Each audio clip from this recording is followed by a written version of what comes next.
Assalamu alaikum wa rahmatullahi wa barakatuh. Soo dhawaada bulshooy kuna soo dhawaada channelkeena Samawada Films. Magacaygu waa Ibrahim Nuur Sagaale. Fadlan channelka hadaad ku cusub tahay subscribe saar, like saar, gambaleelkana furo. Haddii aad awir ugu jirtayna videoga share gare, like na saar. Aad iyo aad baad mahadsantihiin dhamaantiin asxaabay. Maanta waxaan idin wadnaa mawduuc ku saabsan waqtigu sidiisaba waa hantida ugu muhiimsan ee uu qofka bini'aadamka haysto. Sida awgeed waxaan ka hadlaynaa maanta waqtiga faa'iidada uu leeyahay iyo sida looga faa'iideysto. Okay, asxaabay, waqtigu waa hantida ugu muhiimsan ee qofka bini'aadamka Ilaahay subxaanahu wa ta'ala uu ugu deeqay. waayo haddaad waqti heshid waad ku cibaadeysan kartaa, waad ku shaqaysan kartaa, meel ayaad ku gaari kartaa. sida awgeed waa waxa kali ah oo aad darajo ku gaari kartid waqtigu. Okay, waqtigu wuxuu u baahan yahay ka faa'iideysi. Carabtu waxay tiraahdaa alwaqtu ka sayf, waqtigu waa seefto kale. Okay, waqtigu waa seefto kale, haddaad goynin asaga ayaa ku goynaya bay dhahaan. waayo haddaad ka faa'iideysan macnuhu waxa weeye asaga ayaa ka faa'iideysan oo ka tagaya weeye. sida awgeed waqtiga sidee ayaa loo ilaalin karaa? qaabkee ayaad waqtigaaga u qaybsan kartaa? su'aalo noocaas ah iyo jawaabahooda ayaan mawduuceena maanta ku soo qaadanaynaa. waqtigu sidiisaba waxaan sheegnay inuu yahay hanti Ilaahay subxaanahu wa ta'ala ugu deeqay bini'aadamka. waad ku cibaadeysan kartaa, waad ku shaqaysan kartaa, heer ayaadna ku gaari kartaa. waayo adigoo shaqaysanaya haddii waqtigaaga aadan helin, adigoo shaqaysanaya laga yaabaa in waqtigu kaa dhamaado. sida awgeed haddii waqtiga lagu siiyo waa inaad ku xisaabtantaa xilli cibaado, xilli shaqo iyo xilli nasasho in uu waqtigaaga aad u qaybsid baa laga rabaa. Okay, waqtiga ilaalintiisa waxaad ku ilaalin kartaa mawduuca ugu muhiimsan oo aad waqtigaaga saddexda darajada aad kaga guul gaari karta. waxa weeye kow, marka koowaad inaad cibaadada kaga faa'iideysatid. waayo waqtigan Ilaahay wuxuu kuu siiyey inaad ku cibaadaysatid, inaad ku shaqaysatid. Okay, sida awgeed waqtigu waxaad ku ilaalin kartaa cibaadada. cibaadayso haddaad doonaysid in waqtiga kuu barakoobo, waqti fiican oo aad ku shaqaysato, kuna nasato, kuna cibaadaysatana aad heshid. waqtigaagu ha noqdo aas-aaskiisu cibaadada. asxaabay, waxaan ognahay dad badan oo innaga naga mid ah maanta waqtigooda waxa ay ku lumiyeen kama warhayaan.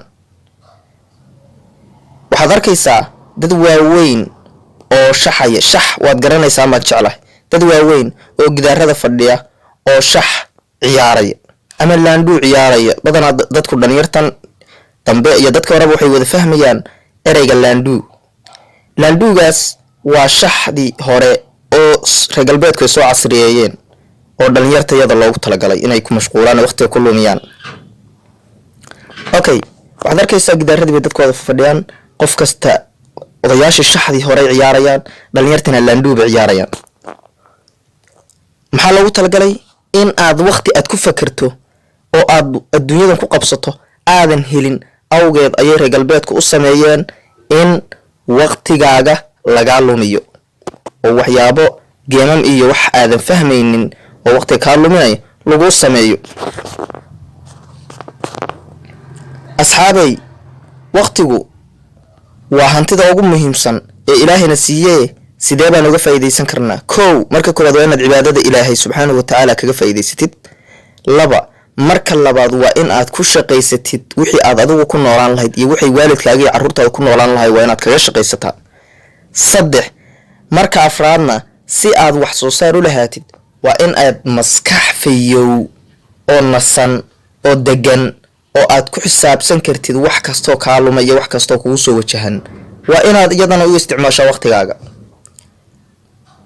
waqtiga mawduuciisa wax la soo koobi kara ma ah. maalintii waa 12 saac.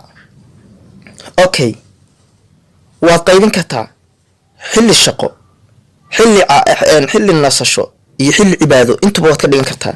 balse waxaad arkaysaa qof maanta dhan soo jeeda ma seexan oo ma nasan mana cibaadaysan camal sax oo shaqo fiican oo macquulana ma soo qaban sida awgeed waqtigaagu waa inuu kuu xisaabsan yahay waa in aad jadwal leedahay plan wax la yiraahdo qorshe waa inaad leedahay waa inaad qorsheysaa waqtigaaga maanta waaga saaka waaga kuu bariyay waa inaad maanta waxaad qaban lahayd aad qorsheysataa insha Allah aad ku dartid hadduu ilaahay yiraahdana aad ku dartid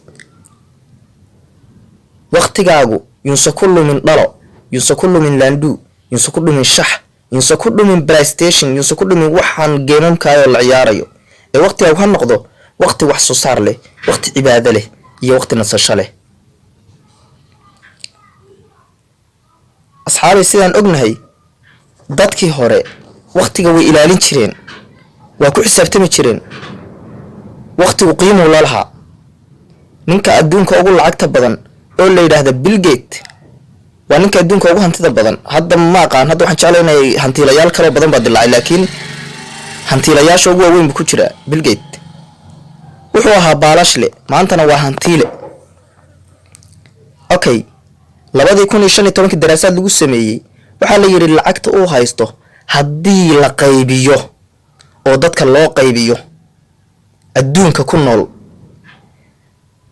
waxay u gaaraysaa $10 calaa beerdhay 5 sanayna quudan karaan waa lacagtu shaqaystay Bill Gates wuxuu yiri 1 bilyan oo lacag ah waxa iga muhiimsan hal sikin oo macna la'aan ugu dhaafay baa iga daran 1 bilyan oo iga lunta balu fiirso waqtiga sidoo ninka u qadarinayo waa gaal ma cibaadaysto adigi marka lagu yiri ku cibaadayso waqtiga ku aakhirana ugu shaqeyso adduunka ugu shaqeyso ee waqtiga lagu sii hadaad ka faa'iideysan weydo soo dulinimo ma asxaabay waqtigan ka faa'iideysano aad iyo aad bad mahadsantiin wassalaamu calaykum waraxmatullaahi tacaala wabarakaatuh waqtiga igu gaaban awgiis mawduucuna aad buu dheer yahay balse tan waa qaybtii koobaad ee aan kaga hadlayno mawduuca waqtiga qaybo kale badan